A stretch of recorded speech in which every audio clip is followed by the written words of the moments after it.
Sekarang kita lanjutkan.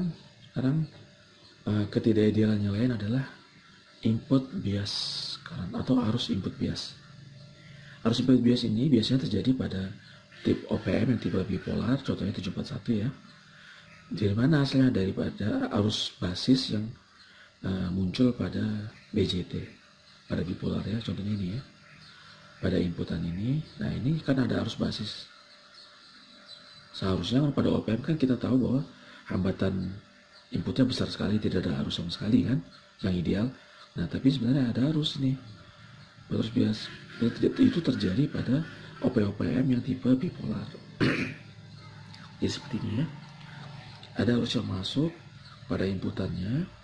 Oke, nah ini ketidakidealan ini bisa kita modelkan jadi seperti ini. Jadi ada, kita anggap aja arus inputnya, arus biasnya itu arus DC ya, DC konstan. Maka seperti ini kita taruhnya, tekannya seperti ini.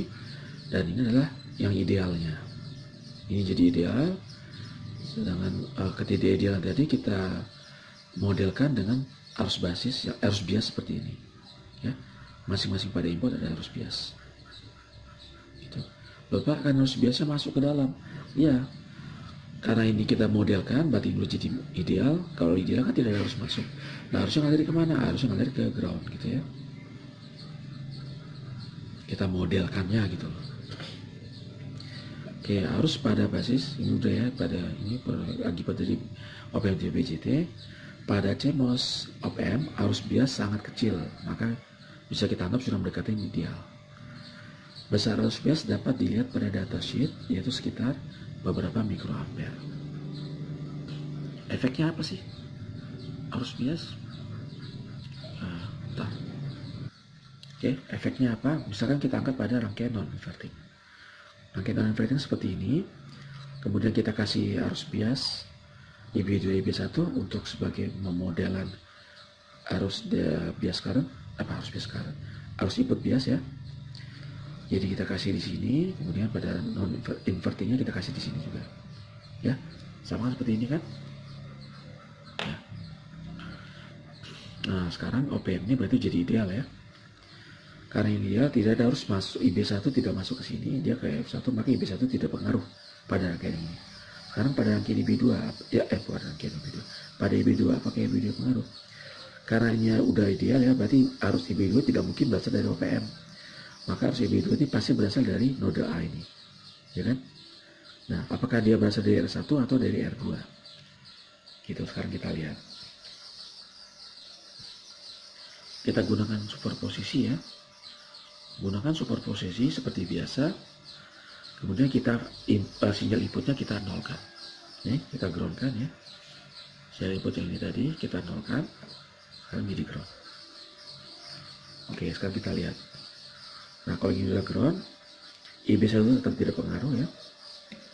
Nah rangkaian IB2 kita lihat, arus IB2.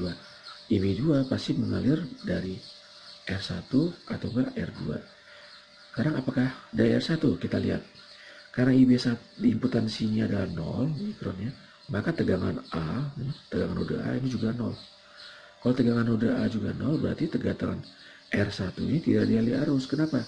Di terminal yang bawah dia ground, di terminal yang atas R1 juga ground. Karena sama-sama 0, maka R1 tidak ada tegangan jatuh, tidak ada tegangan jatuh berarti tidak ada arus.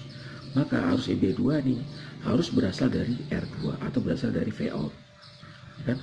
Berarti ngalirnya kan seperti ini, gitu, ya, tidak dari R1.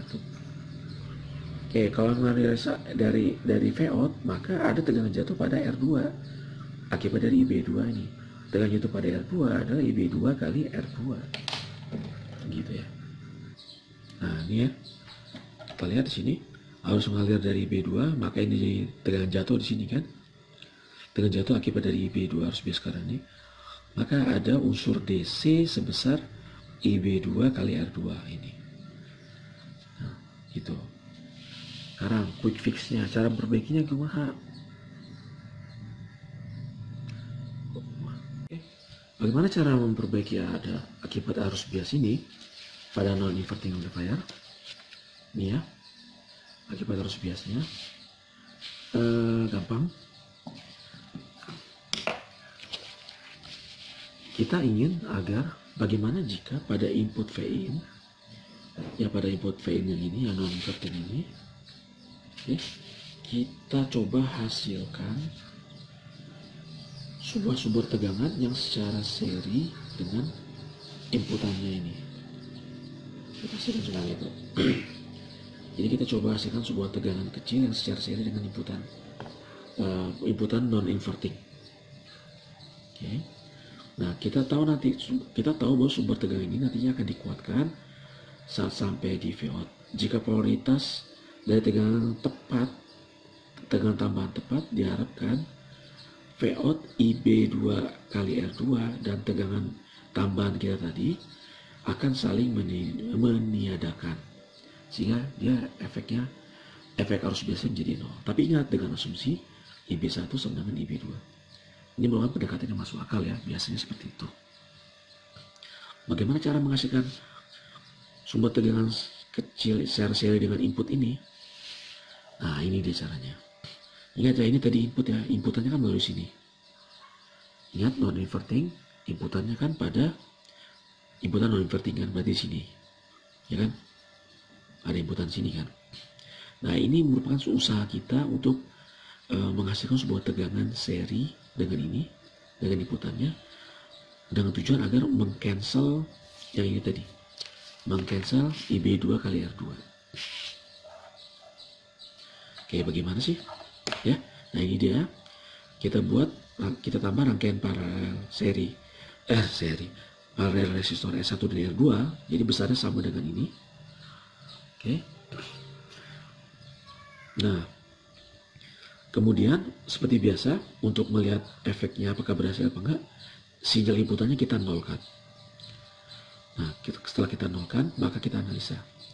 Tegangan inputan sini berarti merupakan tegangan inputan ini adalah arus IB1 dikali R1 paralel R2. Cuman karena arus IB1 ke sini berarti terbalik kan, maka dia harus kita kasih tanda negatif ya.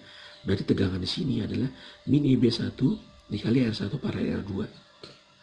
Oke ya, gampang ya. Tegangan di sini seperti itu.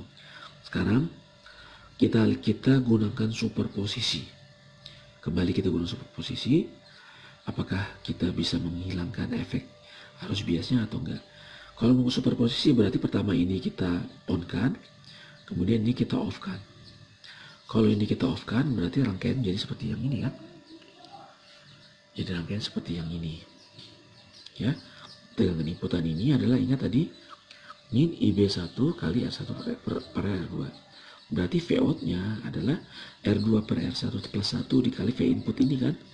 V inputnya adalah ini. Berarti kayak gini kan persamaan kita. Vout 1 ya. Vout saat IB1 sama dengan min IB1 dikali R1 per R2 dikali 1 plus R2 per R1.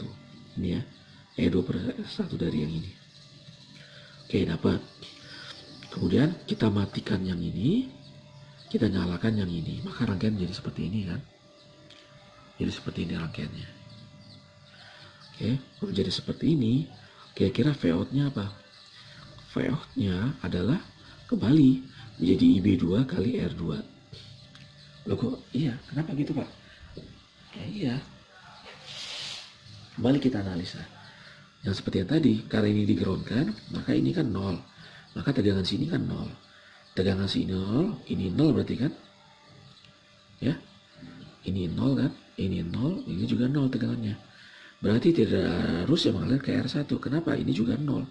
0 sama 0, berarti tidak ada beda tegangan pada R1. Jika tidak dialir arus, maka udah pasti harus mengalir melalui R2. Ya kan? Seperti ini kan? Nah, arus R2 ini pasti ada merupakan arus IB2. Ya kan? Karena di seri kan. Maka tegangan Vout itu adalah R2 dikali IB2. Ah, ini dia. Sekarang setelah masing-masing V1 dan V2 kita temukan, maka kita jumlahkan. Setelah kita jumlahkan ini, ya, rupanya tegangannya akan nanti saling menghilangkan, sehingga Vout-nya adalah 0. IB2 yang ini ya, yang ini, IB2 yang ini kan, Sedangkan yang ini adalah yang ini. Oke, nanti setelah kita jumlahkan, kita olah-olah, hasilnya 0. Di sini kita bisa kesimpulan bahwa pengaruh dari arus bias akan saling menghilangkan. Sehingga dengan hanya tambahan hambatan R1 R2 ya, yang nilainya sama seperti ini, maka kita dapat menyelesaikan permasalahan arus bias DC tadi yang kita asumsikan DC.